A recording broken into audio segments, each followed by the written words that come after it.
Ley sobre delitos de imprenta. Catedrático, licenciado Cristian David Rodríguez Reyes.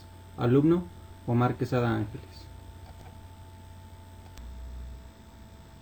La Ley de Imprenta, conocida como la Ley Lares, fue promulgada en México el 23 de abril de 1853 por el ministro de Justicia Teodosio Lares, durante el último periodo presidencial de Antonio López de Santa Anna.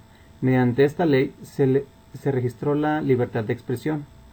En 1853, al iniciar el último régimen de Santa Anna, el ministro de Relaciones Interiores y Exteriores, Lucas Alemán, encargó al jurista Teodosio Lares la formulación de una reglamentación que delineara los límites de la libertad de expresión en México, pues, si bien el concepto ya había sido plenamente asimilado a la vida social y política, en la práctica cotidiana éste sufría las modificaciones y torcimientos debidos al vaivén de la política y a los ascensos de los distintos personajes a la conducción del país.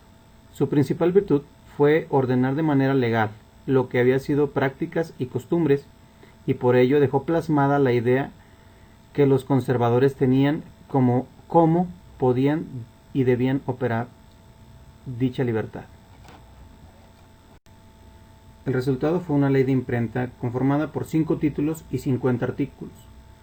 El primer título de ella fue de las obligaciones de las impresiones, en el segundo, de la diversa clase de impresiones y su publicación, en la tercera, de los abusos de imprenta, en la cuarta, de multas y correcciones, y en el quinto, provisiones generales y algunas transitorias. La ley Lares señalaba, en síntesis, lo siguiente: los impresos deberían registrarse con su nombre y domicilio ante la primera autoridad política del sitio en que radican, colocar un letrero en su establecimiento con el nombre del mismo y del dueño. Los impresos deberían de llevar el nombre de verdadero del impresor, su domicilio, lugar y año de impresión. Se establecía la censura previa, ya que antes de proceder a la publicación de cualquier impreso, se entregaría un ejemplar al gobernador o a la primera autoridad política del lugar y a los promotores fiscales. Los expendedores fijos y ambulantes requerían licencia por escrito para vender los impresos y solo deben hacerlo a aquellos que cumplieran los requisitos de registro. Los escritos son, para efectos de la ley, clasificados en 2 grupos. En el primero se habla de las obras, folletos y hojas sueltas, que requerían para solicitud señalar el nombre del editor responsable. En el segundo se habla de los periódicos, que para poder imprimir un periódico previo a editarse, debían presentarse ante la autoridad el nombre de quien había de fungir como editor responsable de todo lo que se publicara. Para ello, el editor responsable debería de cubrir los siguientes requisitos: ser mayor de 25 años de edad, tener un año de vecindad en el lugar donde se haga la publicación, estar en ejercicio de los derechos civiles, no estar privado ni supuesto de los derechos políticos, y tener constantemente el depósito de las siguientes cantidades: en el Distrito Federal, la suma de 3 a 6 mil pesos, en las capitales de los estados de 1,000 a 3,000 pesos, y en los demás lugares de 600 a 1,000 pesos. Se dio a conocer a través del periódico Siglo XIX, el 28 de abril de 1853, que fue promulgada por el autor, ministro de Justicia, Negocios Eclesiásticos e Institución Política Teodosio Lares. Uno de los objetivos de esta ley era proteger los intereses de la Iglesia Católica, clasificando los sedocios y subversivos a los textos que atacaran a la religión, al gobierno o sencillamente que publicaran doctrinas encimadas a trastornar el orden y las buenas costumbres. Por medio de esta ley se cayó y se persiguió a editores y escritores. Se le considera una de las leyes más opresivas de la dictadura de Santa Anna.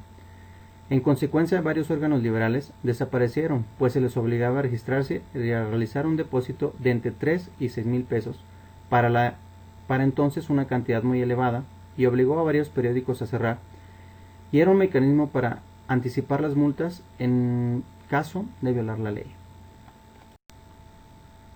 La ley de imprenta en México no se acata casi nunca, pero tampoco se reforma ni se actualiza. Se trata de una ley promulgada en 1917, suspendida en el limbo de la inutilidad y el miedo a legislar.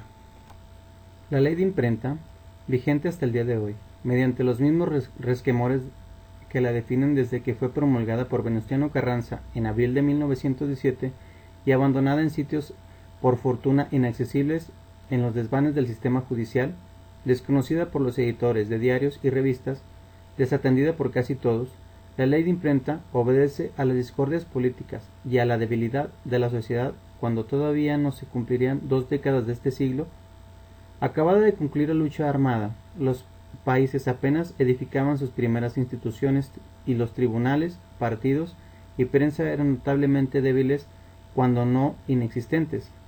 Tal era el contexto en el que surgió esa ley, pero aun cuando se trata de un ordenamiento para una circunstancia en la que ya no se vive en México, la ley de imprenta sigue vigente. No se le acata casi nunca, pero tampoco se le reforma ni se le actualiza. La ley de imprenta reconoce una prerrogativa esencial de la sociedad ante la prensa, la cual sería el derecho de réplica. Que estamos hablando de la rectificación que haga el periódico, la cual tiene que publicarse al día siguiente de que se hizo y que se recibió en el mismo lugar y con la misma clase de letra y además con las mismas particulares con las que se hizo el texto cuya corrección se pretende. Esta disposición prácticamente nunca se cumple, cuando mucho los diarios aglomeran la rectificación en su sección de cartas. El segmento más relevante de esta ley, sin embargo, se dedica a tipificar 3 clases de delitos. En primer lugar, se encuentran los ataques a la vida privada, entendidos entre otras cosas como toda manifestación o expresión maliciosa hecha verbalmente o por señales en presencia de una o más personas, o por medio manuscrito o de imprenta, del dibujo, litografía, fotografía o de cualquier manera expuesta, circulando en público o transmitida por correo, telégrafo o por mensaje de cualquier modo, que exponga a una persona al odio, desprecio, ridículo o pueda causarle demérito en su reputación o en sus intereses. Es decir, esta ley no sanciona solamente los delitos de prensa. Una mentada de madre en la calle o un mensaje lujurioso a través del Internet podría caber dentro de la definición. Pero para tales expresiones sean consideradas como delitos se necesita que se compruebe que el afectado ha sido expuesto al odio, al desprecio o al ridículo. En segundo lugar están los ataques a la moral. Estos son aquellas manifestaciones, por los medios anteriormente descritos, que defiendan, disculpen, aconsejen, propaguen públicamente los vicios o faltas o delitos que se hagan en la apología de aquellos de sus autores.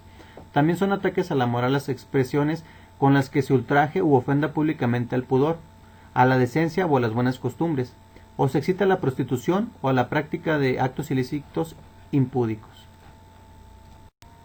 El tercer delito establecido en la ley de imprenta es el ataque al orden público y la paz pública.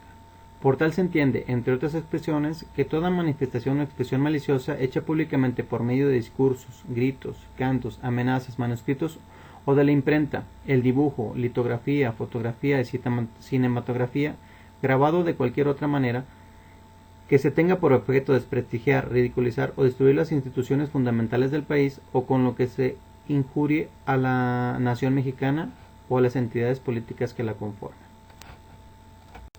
Cuando se mencionan esos riesgos, hay quienes responden que la ley de imprenta ya no se aplica, así que no existe motivo para temer a sus posibles consecuencias.